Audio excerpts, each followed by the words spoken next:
हम सिर्फ आप लोगों को बेटा बहुत जल्दी जल्दी आप लोग का बिना टाइम वेस्ट किए एक अपडेटेड सिलेबस में बताने वाली हूं आप लोगों को जूलॉजी का। बट उससे पहले बेटा मेरी आप लोगों से सिर्फ एक रिक्वेस्ट है कि प्लीज आप लोग बेटा इधर उधर सिलेबस को ढूंढने के चक्कर में, मैं जानती हूं बहुत सारे लोग अपना टाइम वेस्ट करेंगे क्योंकि बेटा ऑफकोर्स आप लोगों को कंफ्यूजन हो रही है, आप लोगों को टेंशन हो रही है, बट आप लोगों को टेंशन लेने की जरूरत नहीं है। और बेटा स्पेशली मैं कहूंगी मिड अक्टूबर आने वाला है, ये टाइम बहुत जरूरी है। 5th ऑफ में आपका नीट का एग्जाम है, तो फोकस बेटा डेविएट बिल्कुल नहीं करना है। मैं आप लोग को अपडेटेड सिलेबस बता देती हूँ। और सबसे अच्छी बात यह है बेटा एनएमसी का जो अपडेटेड सिलेबस आया है, हम लोगों ने भी बेटा जो डिलीटेड टॉपिक्स थे, एंड व्हेन आई से डिलीटेड क्योंकि बहुत सारे यकीन के बच्चों के पास पुरानी 11th और बेटा 12th की एनसीईआरटी है, बट अगर आप लोग 11th की न्यू एनसीईआरटी और 12th की न्यू एनसीईआरटी को देखेंगे ना बेटा, तो न्यू एनसीईआरटी के अकॉर्डिंग ही बेटा हम लोगों ने कोशिश की थी कि हम अपने सिलेबस को स्टार्ट करें, जिससे कि ना अगर बाई चांस एनएमसी का कोई अपडेट आए और उसमें डिलीटेड चैप्टर्स को हटा दिया है उनके टॉप, क्योंकि बेटा एनएमसी जो सिलेबस देती है, एनटीए वो पेपर कंडक्टिंग जो बॉडी है वो उसी बेसिस पर पेपर बनाती है एज पर एनएमसी का सिलेबस। तो हमने यही कोशिश की थी कि जो 11th और 12th की जो न्यू एनसीईआरटी है ना बेटा,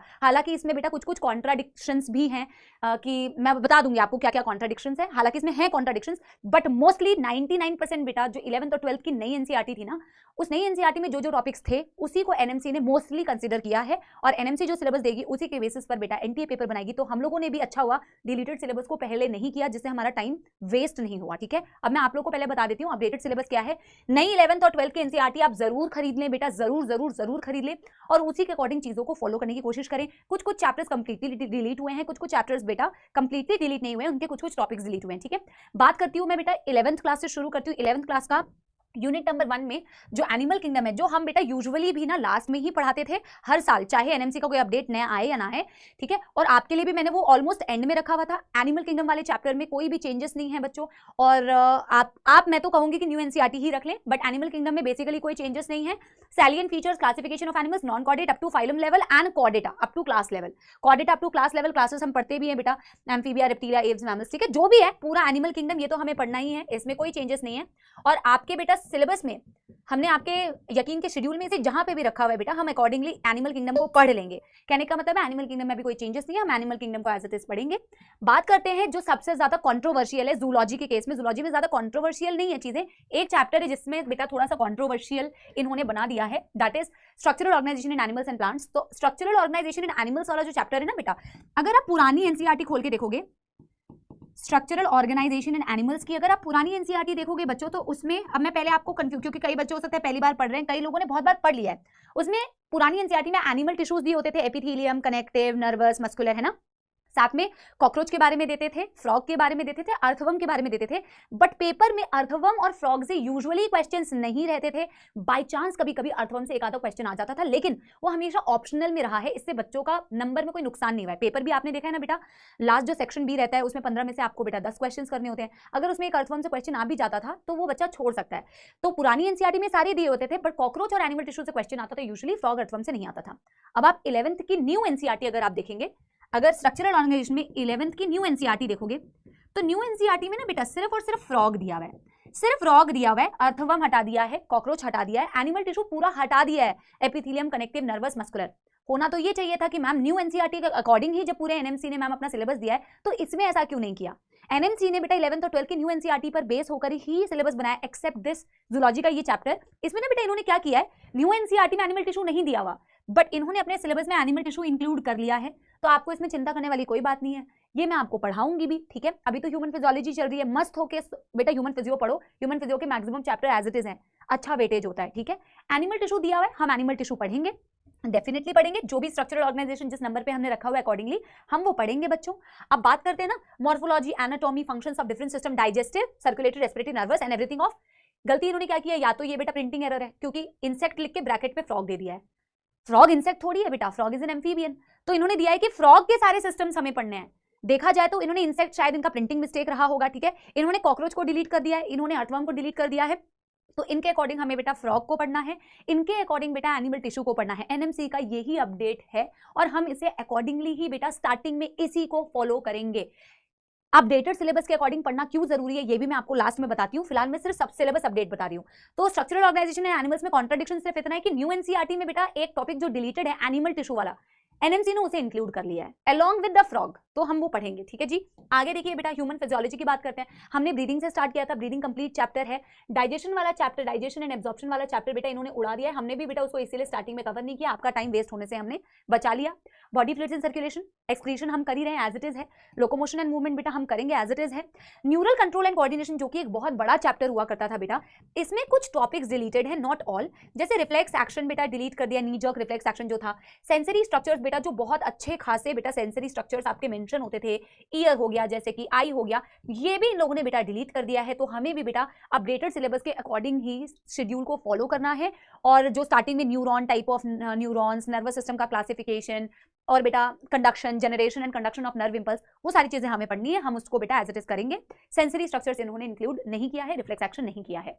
केमिकल कोऑर्डिनेशन, हार्मोन वाला चैप्टर बेटा एज इट इज है, तो हम इसे एज इट इज करेंगे। अब बात करते हैं बच्चों क्या, बायोमोलिक्यूल्स की। तो बायोमोलिक्यूल्स हम जूलॉजी में ही पढ़ेंगे, ऑब्वियसली बात है, जो यूनिट नंबर 3 में दिया हुआ है। This is unit number 2, this is unit number 5। अच्छा बायोमोलिक्यूल्स पीछे पहले होना चाहिए था, कोई नहीं बेटा, ठीक है। बायोमोलिक्यूल्स की बात करते हैं, ह्यूमन फिजियोलॉजी तो कर ली, क्योंकि बायोमोलिक्यूल्स बेटा जूलॉजी में ही कवर किया जाएगा।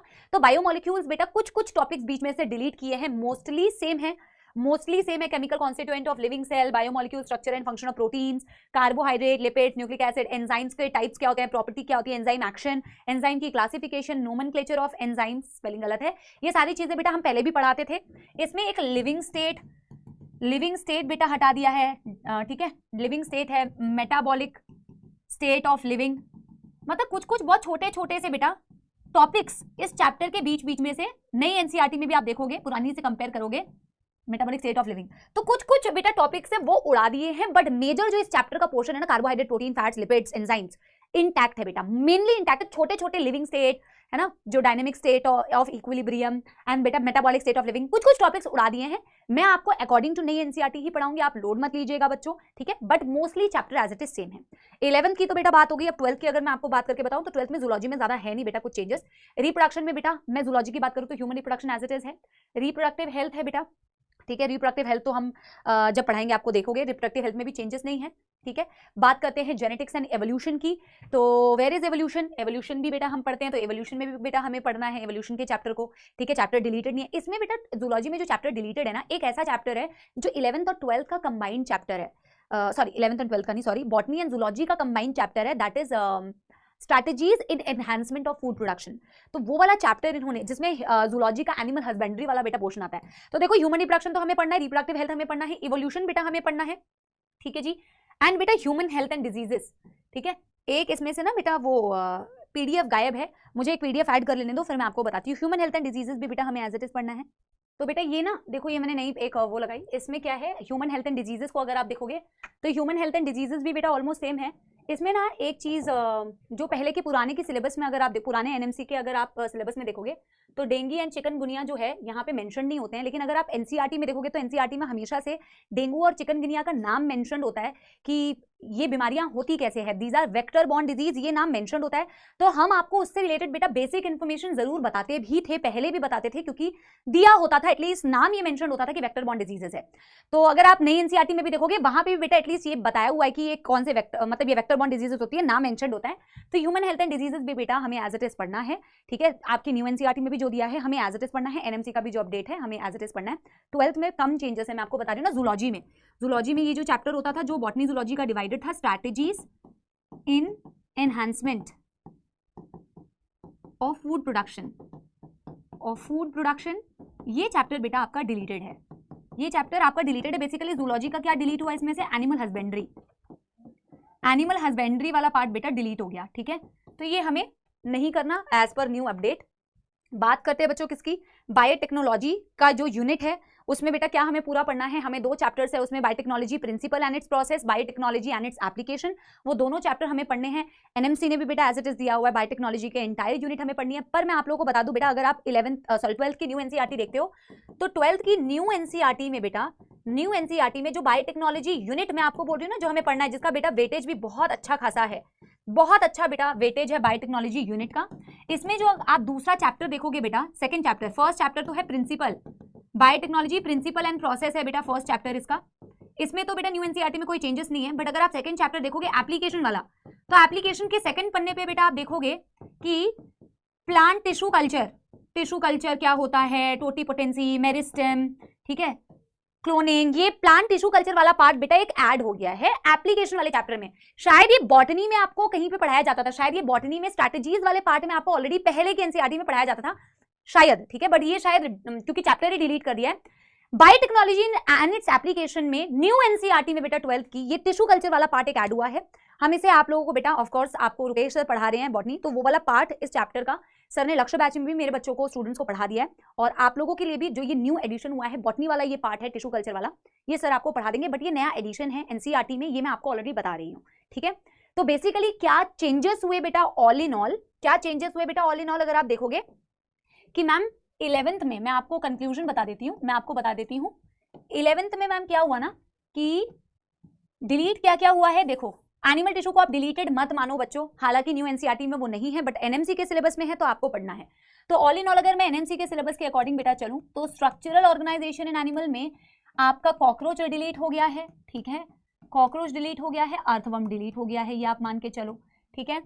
और अगर आप देखोगे बायोमोलिक्यूल्स तो उसमें बेटा overall it is same, only few topics कुछ बेटा रिमूव हुए हैं, only few topics. In the same way बेटा ह्यूमन फिजियोलॉजी अगर मैं देखूं 11th की तो डाइजेशन एंड एब्जॉर्प्शन वाला चैप्टर पूरा डिलीट हो गया है बच्चों। और अगर मैं न्यूरल कंट्रोल एंड कोऑर्डिनेशन की बात करूं तो इसमें भी फ्यू टॉपिक्स डिलीट हुए जो मैंने मेंशन कर दिए, sensory structure, reflex action, few topics deleted, ठीक है, रेस्ट एवरीथिंग इज सेम। और 12th की अगर मैं बात करूं बेटा तो 12th में आपका स्ट्रैटेजीज वाला जो चैप्टर है जिसमें जूलॉजी बॉटनी कंबाइंड होती है, इसमें मेरा जूलॉजी का यानी एनिमल हस्बेंड्री वाला पार्ट डिलीटेड है। ये बात सबको समझ में आ गई क्या क्या डिलीटेड है क्या नहीं है डिलीटेड, ठीक है। अब बेटा आपको पढ़ना किस तरीके से है, देखो बच्चों अगर आप हमारी राय मानो, क्योंकि और आपको माननी भी चाहिए आई थिंक, ठीक है, जो बेटा एनएमसी होती है, एनएमसी आपका सिलेबस डिसाइड करती है, जिस सिलेबस पर बेस्ड होकर आपकी एनटीए जो है पेपर बनाएगी। एनटीए का बेसिस जो होता है वैसे वो एनसीईआरटी होता है और एनएमसी का मेंशन्ड सिलेबस होता है। आपकी बेटा फर्स्ट प्रायोरिटी, सबसे इंपॉर्टेंट प्रायोरिटी इस वक्त ये होनी चाहिए कि आप सिर्फ और सिर्फ न्यू एनसीईआरटी को फॉलो करते हुए अपनी प्रिपरेशन को करें। हम भी आपको बेटा सिलेबस उसी तरीके से पढ़ा रहे हैं जो न्यू एनसीईआरटी के अकॉर्डिंग है बच्चों। मैंने आपको स्टार्टिंग में भी कहा था, हालांकि आप में से कुछ बच्चे बहुत ज्यादा बोले जा रहे थे मैम एनिमल किंगडम क्यों नहीं, मैम ये क्यों नहीं, मैम वो क्यों नहीं, बट बेटा हमने भी कोशिश की थी कि उसी सिलेबस के अकॉर्डिंग आपको पढ़ाएं जो डिलीटेड नहीं है। तो आपका फर्स्ट, क्योंकि बेटा आप में से कई बच्चे होंगे या तो उन्होंने एक बार भी नहीं पढ़ा है, कई बच्चे होंगे जिन्होंने एक बार पढ़ा है, किसी ने 2 बार पढ़ा हुआ है, बट अभी जो आपकी प्रिपरेशन होनी चाहिए वो न्यू एनसीईआरटी के अकॉर्डिंग होनी चाहिए, क्योंकि एनटीए का जो बेसिस होगा वो अपडेटेड बेटा सिलेबस के अकॉर्डिंग ही होगा। और आपकी भलाई बेटा इसी में है कि आप इसी को फॉलो करते हुए पढ़िए। देखिए जो आपको 100% पता है कि पेपर में पूछा जाने वाला है, अगर आप उसको बेटा ना फोकस करके डिलीट क्या हो गया है उस पर अपना दिमाग लगाए, मैम उसमें से तो नहीं आ जाएगा, मैम उसमें से पूछ तो नहीं लेंगे, तो बेटा इसमें आप अपनी टाइम की बर्बादी करेंगे। और आप अगर मेरी एडवाइस मानेंगे तो आपकी इस वक्त में फर्स्ट प्रायोरिटी होनी चाहिए कि मैम अपडेटेड सिलेबस के अकॉर्डिंग मुझे पढ़ना है, और अपडेटेड सिलेबस में जो है मैम वही बेसिस होगा पेपर आने का। तो पहला आपका बेटा कोशिश ये होना चाहिए कि मैम अब मेरी प्रिपरेशन इसके अकॉर्डिंग चलनी चाहिए जो डिलीटेड सिलेबस है बेटा। हालांकि हम सबका ही बेटा हम टीचर्स भी आपस में मीटिंग करेंगे और हमारे बीच में भी बेटा ये डिस्कशन, हालांकि मैं आपको बता रही हूं ऑलरेडी कि बेटा सिलेबस न्यू एनसीईआरटी के अकॉर्डिंग, वैसे सारे बैचेस में आप देखोगे तो न्यू एनसीईआरटी के अकॉर्डिंग ही थोड़ा बहुत ऊपर नीचे होगा, बट बेटा न्यू एनसीईआरटी के अकॉर्डिंग ही फॉलो किया गया है, तो आपका फोकस बेटा इसी में होना चाहिए। बाकी बेटा हमारी तरफ से कोई भी डिसीजन होता है कि आगे कोई भी अगर फर्दर कोई भी इंफॉर्मेशन होती है तो वो मैं आपसे जरूर शेयर करूंगी, बट अभी बेटा लाइक आई टोल्ड यू जब बैच स्टार्ट भी हुआ था कि please follow the new NCERT का सिलेबस और डिलीटेड सिलेबस पे अभी फोकस मत करो। जो आपको गारंटीड है जहां से पेपर बनने वाला है, पहला फोकस आपका वो होना चाहिए। इसके अलावा बेटा कोई भी हमारी तरफ से आपको इंफॉर्मेशन देनी होगी वो हम आपको देंगे, ठीक है।